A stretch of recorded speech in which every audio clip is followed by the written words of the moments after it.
Hello and welcome to Tuesday Newsday, your #1 resource for the entire week's worth of VR news. Well, there you have it. For more than 30 weeks of Tuesday Newsday, you guys have stared at my, well-used coffee maker. I hope that I can provide the same vibes using a French press, but of course it's still a work in progress. I hope that you enjoy the new intro. Also, I thank my Patreons at the end of every video, but I never do it here. So I just want to give a massive thanks to all of my Patreon supporters, especially my Omegas like Exit, Very Evil Shadow, Ninjo, and Walter. I seriously couldn't be doing any of this without you. Thank you. But it's time to get right into the news. VR is blowing up. I think we see that all around us, especially if you pay attention to the industry-specific signs and cues. But before I get into some really great things from both Steam and other leaders in the industry, Projekt Red had more than something to say about their own support for VR and why they just haven't found it worth it yet. So Projekt Red has already made it clear that VR support for their upcoming game, Cyberpunk 2077, is not happening. I know that personally, in terms of flat-screen games, Cyberpunk is at the tip-top of my list for games that I'm excited about. So of course, if the option came up for me to play that game in VR, I absolutely would. But due to the difficulty of making a game engaging and work well in both the flat world and VR world, VR support just isn't happening at the moment. Although CD has said it's been a major thought and they've even tried various things in VR. The biggest complaint the studio had regarding making VR games is that it just isn't financially all that viable, at least not for a big studio. You still have the same budgets of creating a giant AAA game, but you're selling to a significantly smaller audience inherently. And you know what? I'm okay with this philosophy. There's no point in bashing Projekt Red because they feel like they would have a hard time making a decent profit off the VR space. I'm fully aware that you will likely sell a lot less of your game if it's a VR exclusive than if it was for both or flat screen alone. Valve's gonna have to face this face to face. Not to mention the extra work that goes into making a good VR game. They said, quote, "It's very experimental and niche," end quote, which in some ways is very true.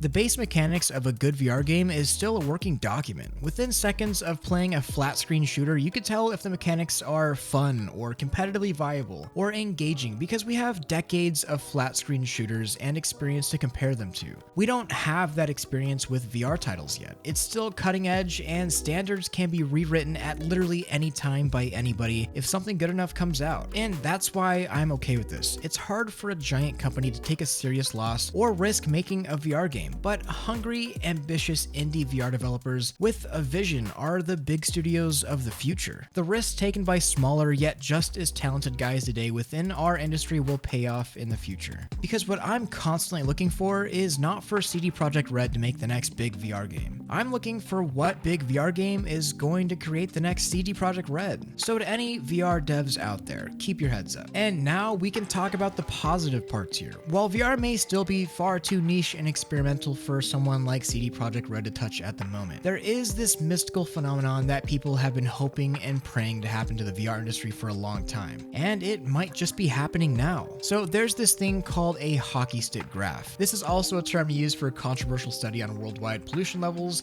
but that's not exactly what we're talking about here. Basically, the phenomenon is where an industry or business has solid growth over time, although slow, it's still steady. Then out of nowhere, the graph of revenue or growth skyrockets and the pace exponentially increases. This is what people expected to happen in VR in 2016, then again in 2017, and then in 2018 it still didn't happen, and that's when people seriously started raising an eyebrow wondering if it will ever happen, or if VR is just this little niche thing that will fizzle out.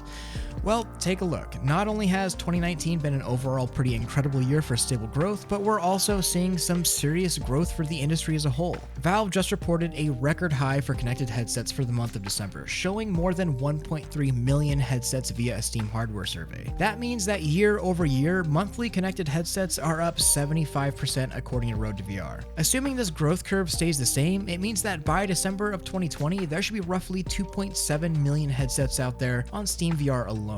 Of course, this graph could very well go either way, either trend faster or decline slightly even. I do think this has a lot to do with how Half-Life Alyx is received, as well as what Valve's follow-up titles that have yet to be announced are. In terms of specific numbers, the index has been soaking up quite a decent audience, which is impressive considering it's a $1,000 package, and most people can't even buy it due to the thing just being out of stock. The Rift S also seems to be doing well for itself, holding more than 18% of total headsets on Steam. HTC, on the other hand, has lost 11% of its market share due due to the poor performance of the Cosmos and growth of other headsets like the Rift S. All the while, the Quest is still mostly sold out and is backlogged until February, and in some places even until March. An impressive number released by Facebook claimed that nearly $5 million worth of content was sold on Christmas Day alone in the Oculus store. Of course, Mark Zuckerberg states this is an outlier and not representative of usual day sales, but dude, it's still an impressive number considering that the Oculus store isn't even used by all VR owners. All in all, we're seeing some really impressive growth for the VR segment, and while I know I've said this before and I preach that VR is doing well, we're starting to see the real numbers and graphs to prove it. Not prove it to me or you, I think we already know what's going on, but to prove it to the thousands of others that have doubted VR or say things like VR is too experimental and niche to be worth our time. So to the next generation of game devs, the current generation of VR headsets, and to all the newcomers diving in for one of your first times, welcome my friends. You're here just as VR is about to blow up and you didn't miss the train. But now it's time for a meme break! Looking at this Digital Trends article, do you see anything wrong with this image? Anything? Half-Life Alyx gives the Valve Index a huge boost. Gabe Gerwin, the other Gabe, would be very displeased. Maybe to the typical gaming journalist, all VR headsets look the same, but to me, all gaming journalists also look the same, so maybe we're even. And back to the news. I mentioned it last week, and now here it is. The Lynx R1 is a brand new headset from French company Lynx. To give you the short rundown, it's basically a new standalone VR headset rocking some pretty monster specs and new capabilities. I'm going to directly compare it to the Oculus Quest here. The Lynx R1 has the new super hyped Qualcomm XR2 chipset, which is an XR variant of the Snapdragon 865, providing nearly double the processing power of the Quest Snapdragon 835. The unit also boasts 6GB of RAM and ships with 128GB of internal storage. In terms of displays, the R1 has dual 1600 by 1600 LCD panels running at 90Hz. One thing that is interesting to me though is the proposed circular field of view of only 90 degrees.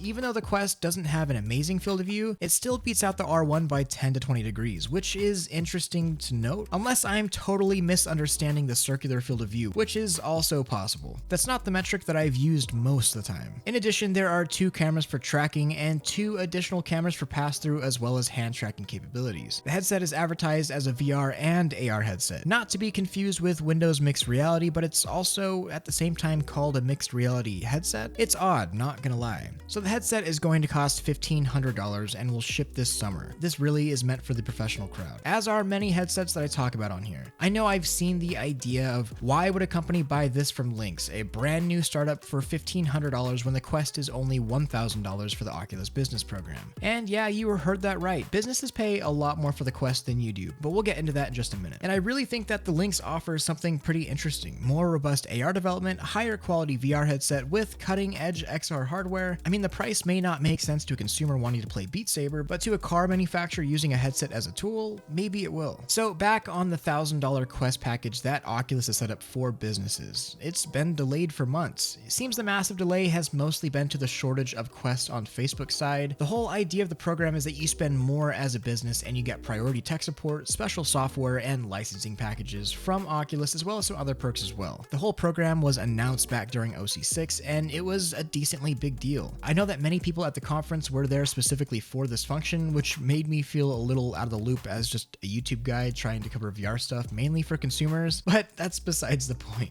The program has been pushed further and further back, and from what I see, maybe this is what something like the Lynx R1 is here for. It's what appears to be a solid alternative to what Oculus is offering, and looking at how things are going, maybe it could even be offered sooner than the Quest business plan. I guess time will tell, but reception to the program and test flights has been very positive. Okay, enough with the business talk. I know you guys want to hear about cool stuff that actually applies to us. So I've historically been one of the few people that is maybe a little critical over the hype that the Quest hand tracking received. I tested it, I saw what it was capable of, and it's early on and limited. Then I saw this video. Waltz of the Wizard is a game currently out for the Quest, and it allows you to do all sorts of fun magical things within the world. Well, this minute-long video shows off some hand tracking integrations, and wow, it looks really impressive. Even a lot of the side quest games and demos for hand tracking still feel very early on and gimmicky, and they don't work all that well, but the implementation here looks really impressive, and I want to get more hands-on, I guess. In terms of latency and raw tracking capability, I don't think I've seen Quest hand tracking look this good. Of course, it could be a cherry-picked set of clips to make the game look really nice, but in general, this just made me want to give it all a try. There's no release timeline currently. This video was made just to show off what could be done and experiments that the devs are working on, but geez, it does look nice, and I hope it comes out sometime soon. But hey, I think it's time we move on to question of the week by Matthew. What improvements would you implement into the Index controllers, besides the obvious quality control issues? Well, to me, yeah, the biggest problems are quality control. But how would I solve something like that? Get rid of this tiny Nintendo Switch-like thumbstick and put a real thumbstick in there. I want one that feels good, like an Xbox Elite controller with adjustable heights and domes. Also, get rid of this trackpad. Maybe it's just me, but the placement of it and the thumbsticks can be jarring for people and gives off the impression that the knuckles can lack a lot of comfort ergonomically. Almost everything else about the controller I really enjoy, but the thumbstick drift is not okay. Bad ergonomics is also not okay, and